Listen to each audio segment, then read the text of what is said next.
Hello, welcome to Alex-Norway68, and that's me. And today I'm going to talk about how to set up your cars, because I notice many people struggling how to really have a good drive on this game, and I'm going to show you how to make this game feel more like the grid race driver. And how I'm gonna do that is just like this. I'm going to the options, and the first thing I'm gonna go over to is the controller, and the controller is this button, and here you see where you can adjust your controller. I'm using my PS4 controller. I think I mentioned that many times already, and I'm pushing the steering button, and you know where that is, and you see how fast it will respond.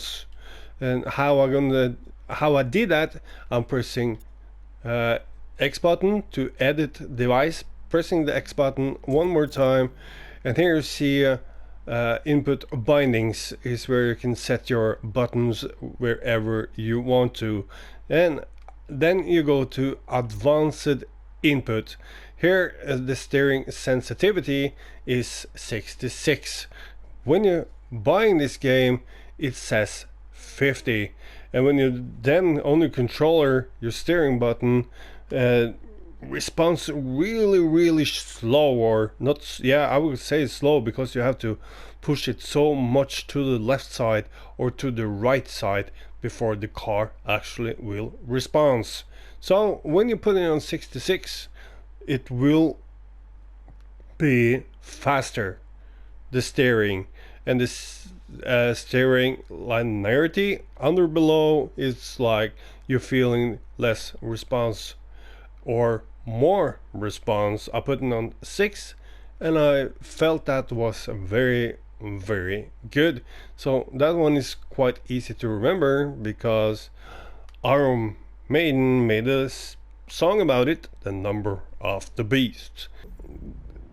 Then I'm going to show you my gameplay setups, and we're going to the difficulty.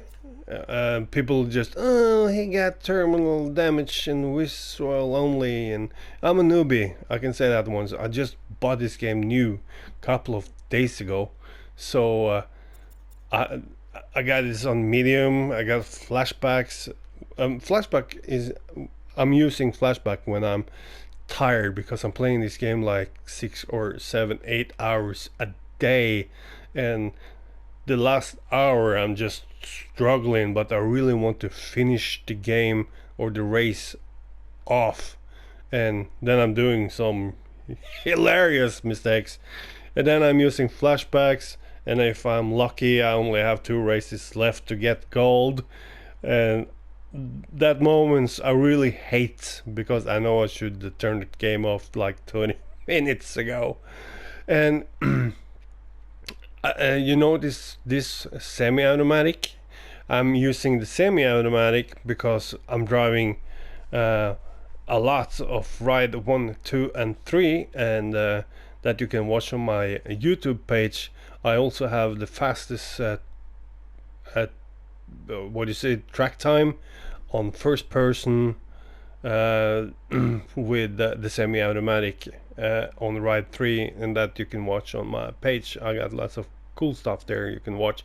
I'll actually have over 10,000 views on my videos. I actually don't have so many followers because I don't say anything, so I just bought myself this new Rode microphone studio USB microphone, and it's working very well. And what I can do with the semi-automatic, first thing you will get more XP, because you override your automatic if you're driving only with automatic, and it's much easier to keep on the speed out of the corners and turns. And if you want to override it, then I'm using it, because I can now use my shifter, and I'm doing that because when I'm driving the MotoGP series, I need to downshift faster if I want to get fast out of a corner, and with a strictly automatic it's much slower, and that is a good tip to know. And when you're seeing the ABS and traction control and stability control, when you get this game, it's on 5. Sometimes when I'm struggling with the game, some cars are really difficult to handle, and I'm getting tired, and then I'm putting everything on 5. But when you have it on 4, it's more handles like the grid race driver.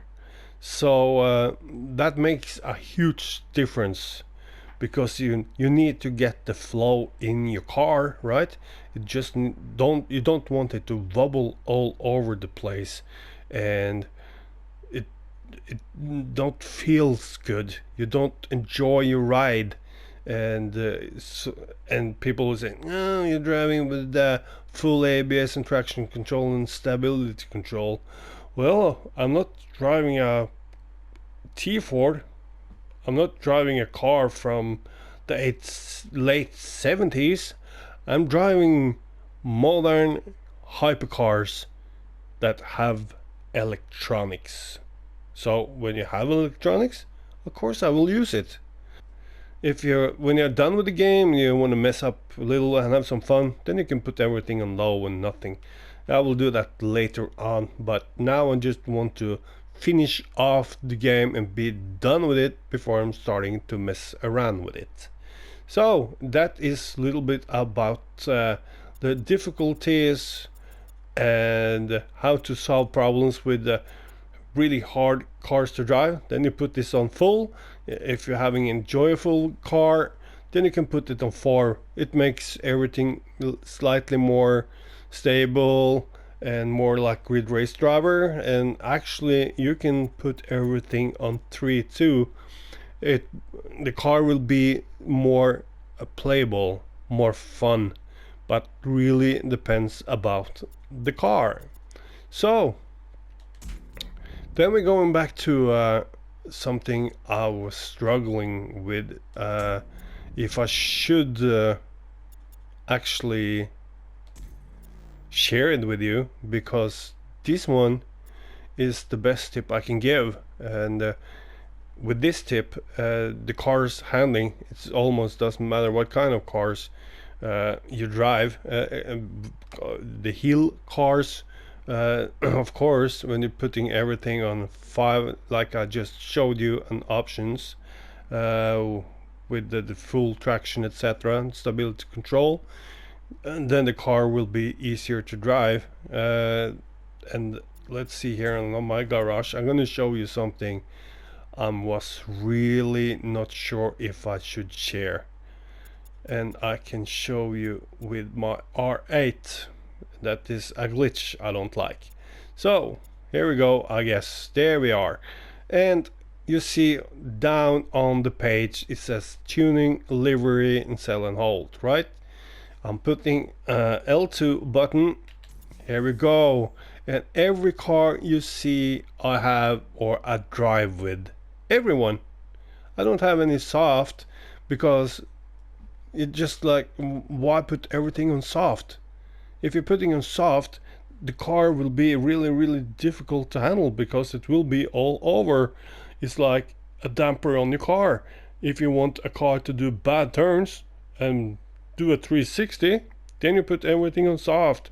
Or if you want to drift, etc. But this game with firm, it will drift. I'm gonna make a video later on with all this setup, and I will actually make a drift. And I will not make a drift video because I'm not a fan of any kind of drifting, but some corners are so smooth that you can actually drift. And I'm not going to tell you my secret about how I'm drifting. That's going to be my video number 2. So put everything on firm. When you're getting this game, everything here is on 50%. And that makes the cars really strange and difficult to drive. But put everything here on firm. Every car you have and own, put it on firm. And I promise you, you will think of me. Why did he share these settings? And you maybe will press follow buttons only for that reason.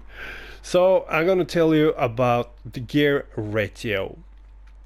I've been driving all the tracks here on this game, so I know exactly when I'm going to use the short or the long shift. That's gear shift, right? Because I'm also using, as I told you, I can override my automatic gearbox to shift when I want.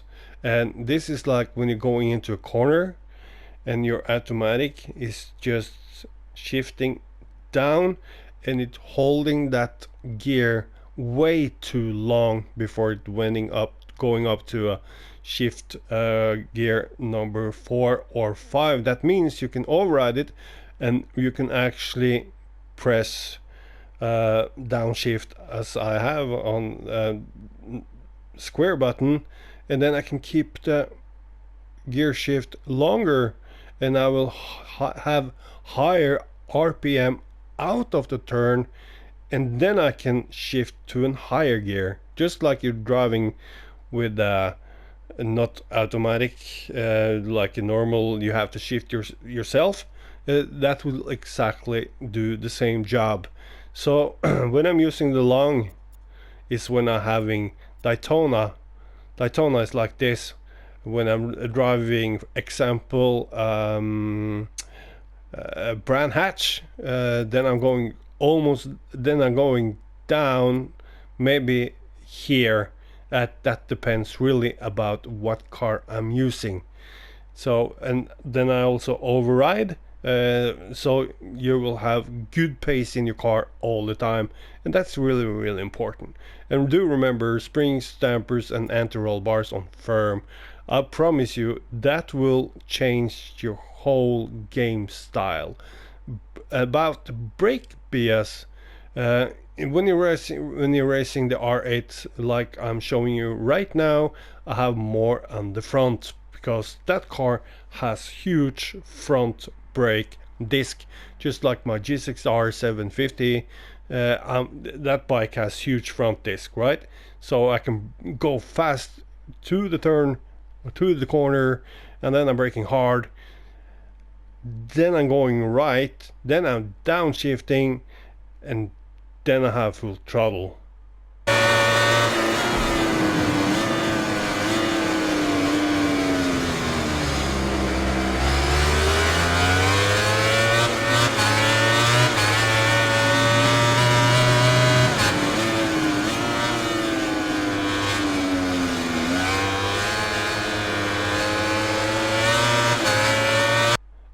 That means you will not drift around the corner. But if you want to drift around the corner, you're putting more like here, like more there. Then you're braking earlier. Your car will get loose in your rear. And then you're downshifting, and then you turn in and you drift around the corner. So that's the way I prefer my, I almost said motorcycles, but because I'm driving lots of the Moto GP19, you know, I got like almost 10,000 views on my channel, but I don't say anything, so I can't talk anything more about the setups because my secrets is now on the air.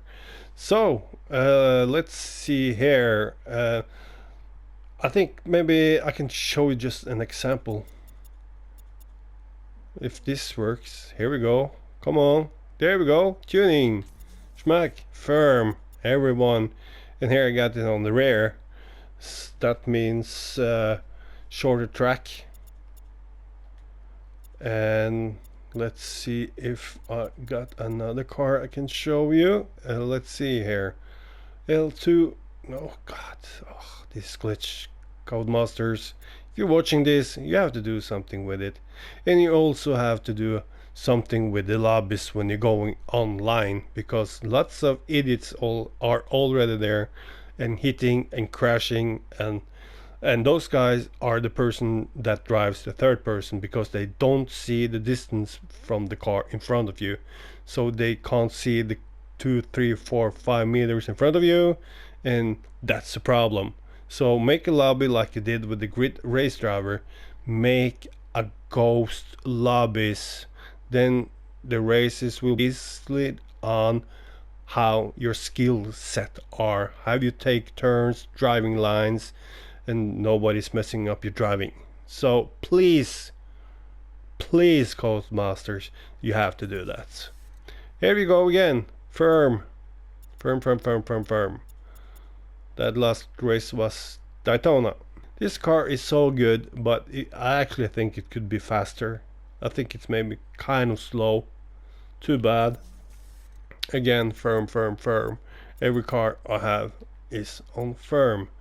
So with this setup, I think you will find out you will have much enjoyable game, and we need more cowbells, right? So today, okay, I have to stop with this Christopher walking.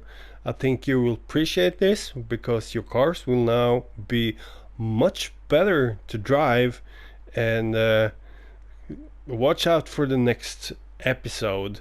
And here's a little thing for you to watch. Series got in store. Yeah, this is a very disciplined and sophisticated series, Alex. As much as the Grid World Series hosts many different styles of motorsport, it's here that sees the most laser-focused skill out on the track. This is high-level competition. And that's why we pay Kristen the big bucks. What a race it's set to be. Let's get back to the Grid World Series.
So now I'm going to show you the setup I'm using that I just showed you, and I got on all my cars with brake BS, since it's a short track, and gear rotor was